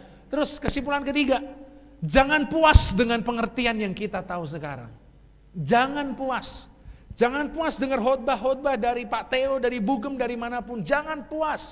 Cari sendiri. Gali lebih dalam lagi. Gali lebih tepat lagi. Gali lebih berkualitas lagi. Lebih rela investasi waktu untuk baca firman Tuhan. Oke? Kita harus semakin malon. Jangan cuman puas dengan apa yang sekarang sudah kita rasakan. Nah, saya tutup dengan ini saudara, paradoks firman. Apa itu paradoks firman? Paradoks itu sesuatu yang lucu gitu ya, yang aneh tapi nyata gitu. Satu, firman Tuhan itu tumbuh bukan ke atas atau tinggi, namun firman yang tumbuh itu ke dalam. Jadi semakin firman Tuhan bertumbuh dalam hidup kita, berarti firman Tuhan semakin kita kenali lebih dalam, dan lebih dalam lagi. Manusia tumbuh ke atas atau makin tinggi, tapi firman Tuhan tumbuh ke dalam. Semakin dalam kita ngerti firman Tuhan, berarti semakin kita bertumbuh dalam firman Tuhan. Dan yang terakhir, paradoks firman adalah begini. Semakin dalam kita memahami firman, justru bukan semakin terpendam itu firman. Biasa kalau semakin dalam kan semakin bahasa Jawanya mendep, semakin masuk tertanam begitu ya. Tapi firman Tuhan tuh paradoks. Firman Tuhan tuh beda. Perhatikan, semakin dalam memahami firman, yang terjadi adalah begini. Semakin keluar itu firman dalam bentuk tindakan. Saya harap ini bicara banyak sama saudara. Coba dalami firman. Jangan puas, evaluasi lagi pengertian-pengertian kita sampai kita dapat pengertian yang benar. Yang kedua, perhatikan, makin dalam kita memahami firman Tuhan, semakin keluar itu firman, bukan semakin gak kelihatan. Jadi kan begini, makin saudara kenal dan memahami firman, hidupmu harus berpadanan atau harus sesuai dengan apa yang saudara pahami. Selamat memiliki epignosis di hadapan Tuhan. Mari evaluasi ulang kehidupan kita. Dan ketika kita mendapati hidup kita belum epignosis, maafkan saya, semua yang saudara lakukan sia-sia.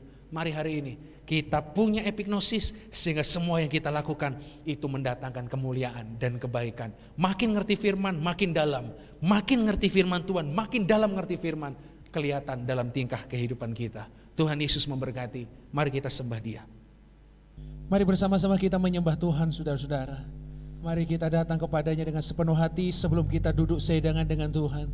Kita koreksi lagi, kita evaluasi hidup kita. Apakah betul-betul kita sudah mengasihi Tuhan? Apakah betul-betul kita sudah berkenan di hadapan Tuhan? Mari datang kepadanya dengan kerendahan hatimu di hadapan Tuhan. Terima kasih Yesus buat firman-Mu. Izinkan kami datang padamu Tuhan. Aku mengasihi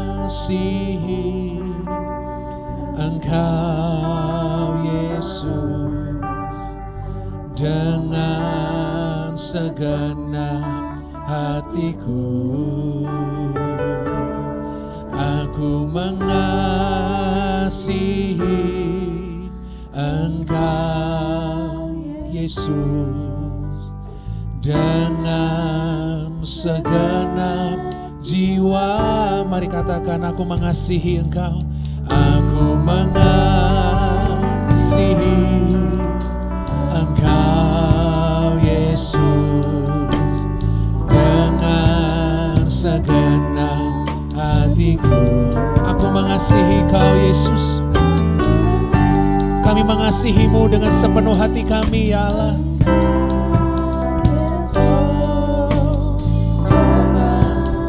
Segenap jiwaku ku renungkan firman-Mu siang dan malam, ku pegang perintah-Mu dan ku lakukan.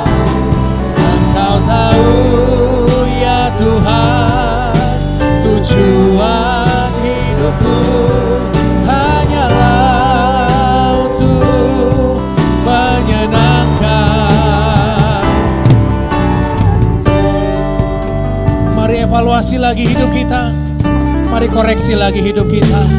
Aku mengasihi Engkau Yesus.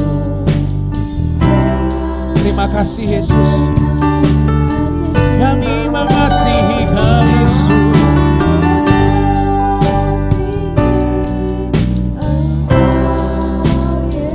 Dengan segenap jiwa kami. Sekali lagi katakan dengan sepenuh hati, aku mengasihi Kau Yesus. Aku mengasihi. Mari katakan dengan sepenuh hatimu saudara. Katakan dengan sepenuh kesadaran. Dengan segenap hati kami ya Tuhan. Aku mengasihi Engkau Yesus dengan segenap jiwaku.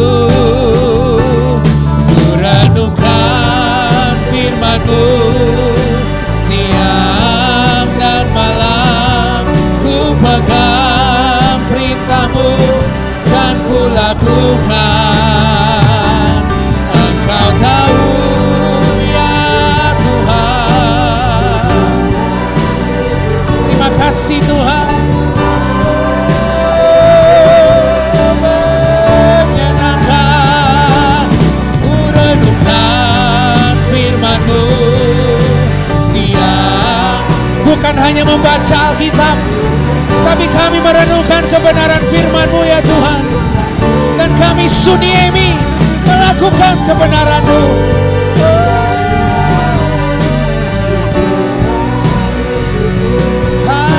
Hanyalah untuk menyenang ku renungkan.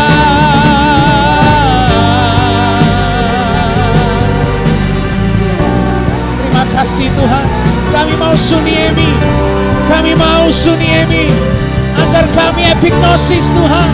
Oh, Kau tahu ya Tuhan, tujuan hidupku hanyalah untuk lagi katakan, ku renungkan firman-Mu siang dan malam, ku pegang perintah-Mu dan ku lakukan.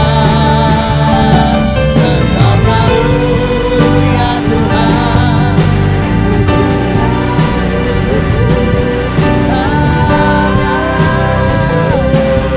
menyenangkan ku renungkan firman-Mu siang. Kami suniemi Tuhan, menyatukan semua yang terjadi dan semua yang kami rasakan ke dalam kehendak Tuhan, agar kami punya epignosis yang terus bertambah-tambah, agar hidup yang kekal itu jadi bagian kami, agar kasih karunia tidak menjadi sia-sia. Ku renungkan siang dan malam, ku pegang perintah-Mu dan ku lakukan.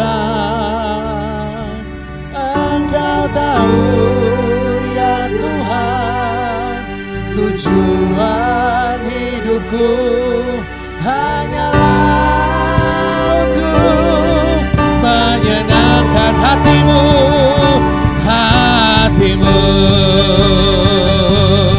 Mari bersama ku renungkan firman-Mu siang dan malam, ku pegang perintah-Mu dan ku lakukan. Engkau tahu ya Tuhan, tujuan hidupku hanyalah untuk menyenangkan. Engkau tahu ya Tuhan, Engkau tahu ya Tuhan, tujuan hidupku hanyalah untuk. Sekali lagi Kau tahu ya Tuhan, Kau tahu ya Tuhan, tujuan hidupku hanyalah untuk menyenangkan hati-Mu.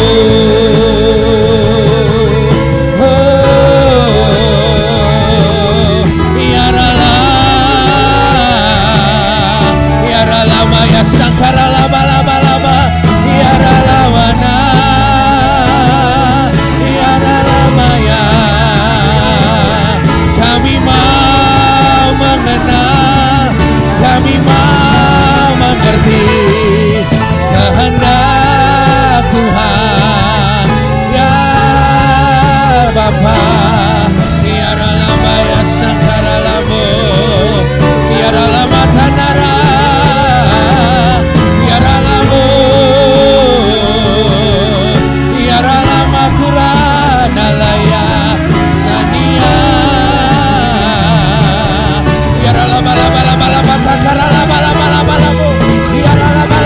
Ampuni kami Tuhan, ampuni kami ya Allah.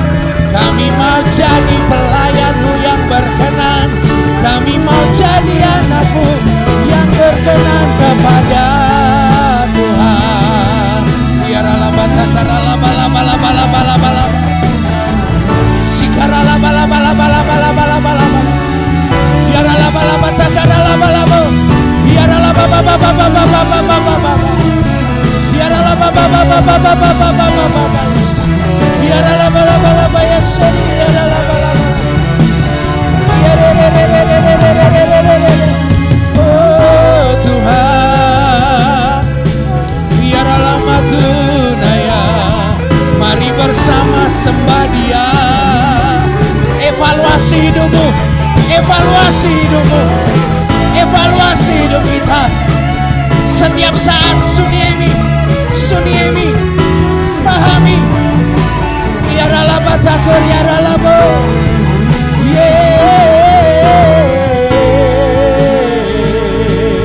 Biarlah lama-lama ya sikara lama-lama takara lama. Biarlah matakur, biarlah batana sangkara lamo. Sangkiara lama kura lamo. Roh Kudus jamah, Roh Kudus jamah, Roh Kudus jamah. Ya Roh Kudus jamah kami, ya Roh Kudus pulihkan kami, ya Roh Kudus menangkan setiap kami. Ubah hati kami, ubah pikiran kami, ubah seluruh hidup kami jadi seperti yang Tuhan mau, yang Tuhan mau, yang Tuhan mau, yang Tuhan mau.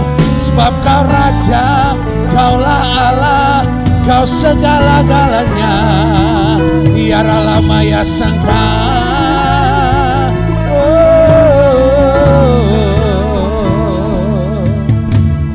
Biarlah lama-lama ya sangkara lamo. Biarlah lama ya lama ya sangkara. Haleluya.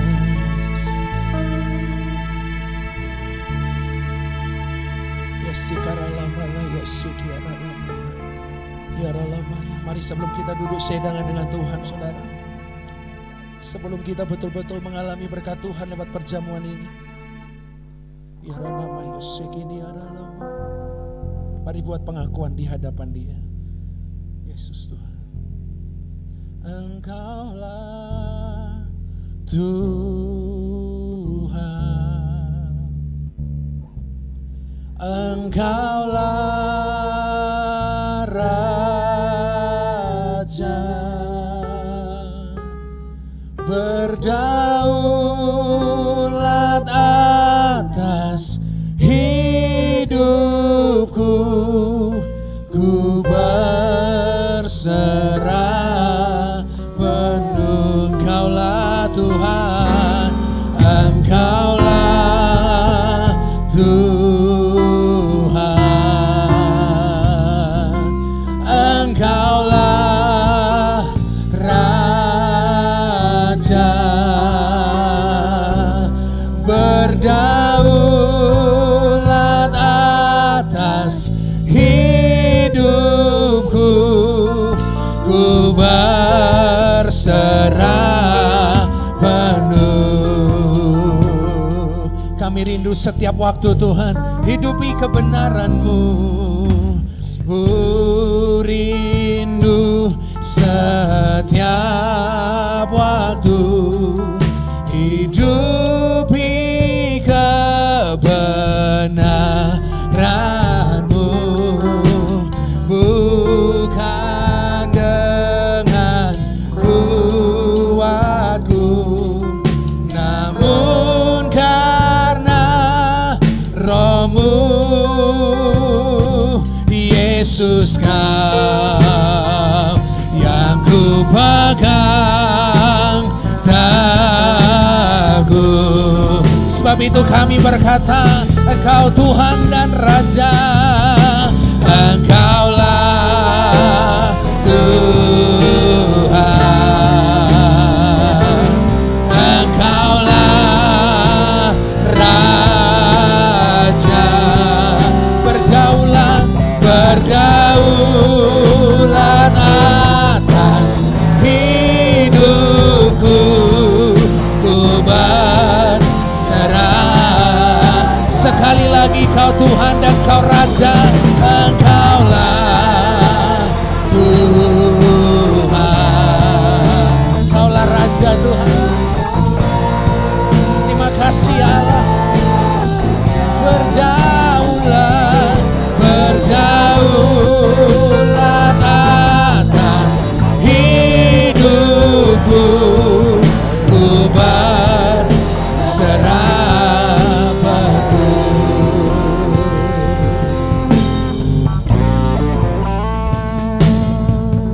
Ya Allah, mari saudara siapkan perjamuanmu. Kita siapkan roti dan anggur yang sudah saudara persiapkan sebelumnya. Mari kita angkat roti darah Yesus jauh di atas kepala kita sama-sama. Mari saudara. Tuhan, kami bersyukur hari ini kami boleh duduk sehidangan dengan Tuhan. Terima kasih karena Engkau sungguh baik. Sehingga apa yang kami lakukan hari ini merupakan sebuah kehormatan untuk kami ya Bapa. Di tangan kami ada tubuh-Mu yang terpecah-pecah untuk kami. Kami mensyukurinya dan bangga dengan apa yang Tuhan lakukan untuk kami. Sebab itu Bapa, jadikan ini sebagai berkat yang melimpah. Sehingga ketika kami memakannya, betul-betul terjadi sesuatu yang luar biasa dalam kehidupan kami. Terima kasih Bapa, kami siap duduk sehidangan dengan Tuhan dan menikmati tubuh-Mu. Mari bersama-sama terima firman Tuhan. Sebab apa yang telah kuteruskan kepadamu, telah aku terima dari Tuhan. Yaitu bahwa Tuhan Yesus pada malam waktu Ia diserahkan, mengambil roti, dan sesudah itu Ia mengucap syukur atasnya. Ia memecah-mecahkannya dan berkata, inilah tubuhku yang diserahkan bagi kamu, perbuatlah ini menjadi peringatan akan aku. Kita terima dengan iman di dalam nama Tuhan Yesus Kristus.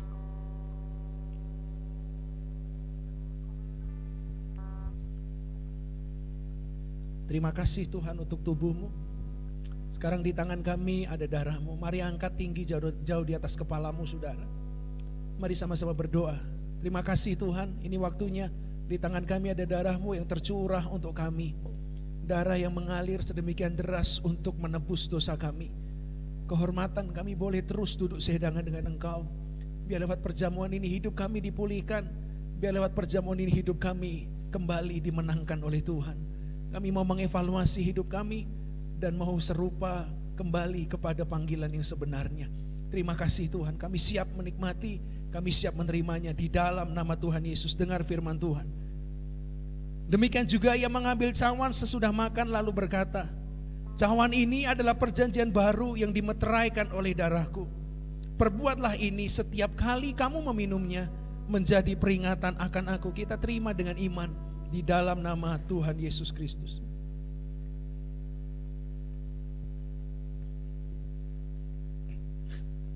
Dengar firman Tuhan. Sebab setiap kali kamu makan roti ini dan minum cawan ini, kamu memberitahukan kematian Tuhan sampai Ia datang. Terima kasih Bapa untuk tubuh dan darah-Mu yang sudah Kau berikan, dan terima kasih Tuhan izinkan kami untuk duduk sehidangan dengan Engkau hari ini Bapa. Kami percaya ini menjadi berkat yang luar biasa buat setiap kami. Kami akan lanjutkan ibadah kami, terus Tuhan berkuasa, bertahta dalam ibadah kami. Di dalam nama Yesus kami berdoa dan kami mengucap syukur melanjutkan ibadah kami. Haleluya. Amin. Puji nama Tuhan. Mari saudara saya jemput kita sama-sama bangkit berdiri. Ini waktunya declare. Haleluya. Mari bersemangat menyatakan deklarasi iman kita. Kitalah umat pemenang, kita umat pemuji, kita anak perjanjian. Yesus telah bangkit, kalahkan maut. Bangkit dan lahir baru, jalan dalam kuasa darahnya, jadi ahli warisnya, anak Allah, anak Allah, anak Allah, anak Allah. Kitalah umat pemenang, kita umat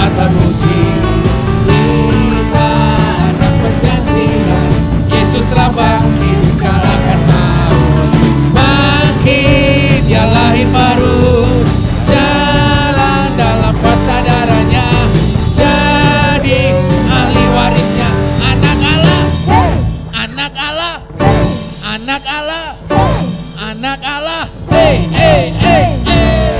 Tepuk tangan yang meriah, anak Allah, haleluya, haleluya.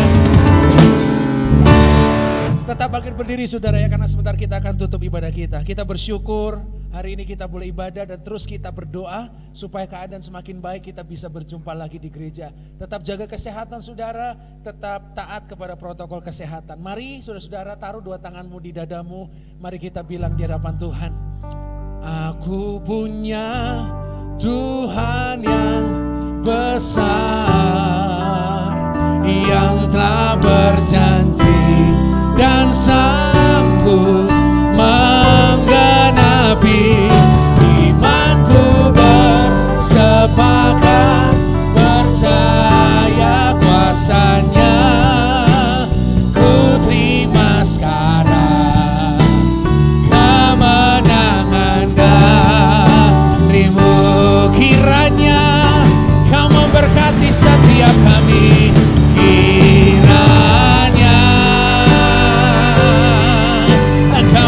Berkati aku berlimpah-limpah dan memperluas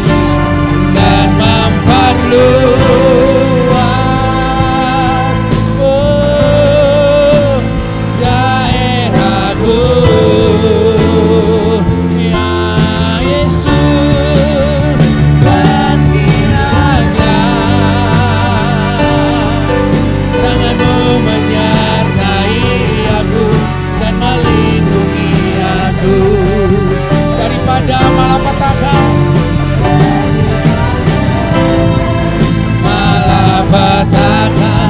sehingga kesakitan tidak menimpa aku.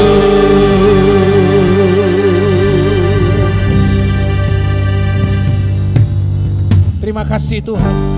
Kami bersyukur untuk sepanjang ibadah kami percaya kami adalah orang-orang yang sudah diberkati oleh Tuhan. Firman-Mu menyadarkan kami boleh duduk sedangan dengan Engkau dan itu sebuah kehormatan besar untuk kami. Terima kasih Tuhan buat apa yang Kau kerjakan bagi kami. Kini Tuhan kami akan menyelesaikan ibadah ini, tapi kami percaya berkat Allah selalu ada untuk kami. 1 minggu ke depan kami perlu Tuhan. Jangan pernah tinggalkan kami, jangan pernah lepaskan kami. Pekerjaan, pelayanan, studi, apapun yang kami lakukan, kami lewati dan jalani bersama dengan Tuhan. Terima kasih Bapak, terima kasih. Sebab itu Bapak, sempurnakan berkat kami dengan berkat yang datang daripada surga. Kami angkat tangan kami untuk menerima berkat-Mu. Mari saudara angkat tanganmu, terima berkat Tuhan. Kau demikian jemaat yang dikasihi dan mengasihi Tuhan. Selesailah ibadah ini, terimalah berkat sempurna yang datang daripada Allah Bapa, cinta kasih dalam pengorbanan Putra Tunggalnya yaitu Tuhan Yesus Kristus, serta persekutuan di dalam Allah Roh Kudus, menyertai, mengikat, menyatukan, memberkati, dan terus melindungi kita dari sejak hari ini sampai Maranatha, Yesus datang untuk yang kedua kali. Terima berkat Tuhan dengan iman percayamu. Di dalam nama Yesus kami berdoa, kami terima berkat-Mu dan menyelesaikan ibadah kami. Semua yang diberkati Tuhan katakan bersama, amin. Puji nama Tuhan. Mari kita nyanyikan salam iman, salam imun. Salam iman, salam imun. Jaga kesehatan, cuci tangan, makan minum.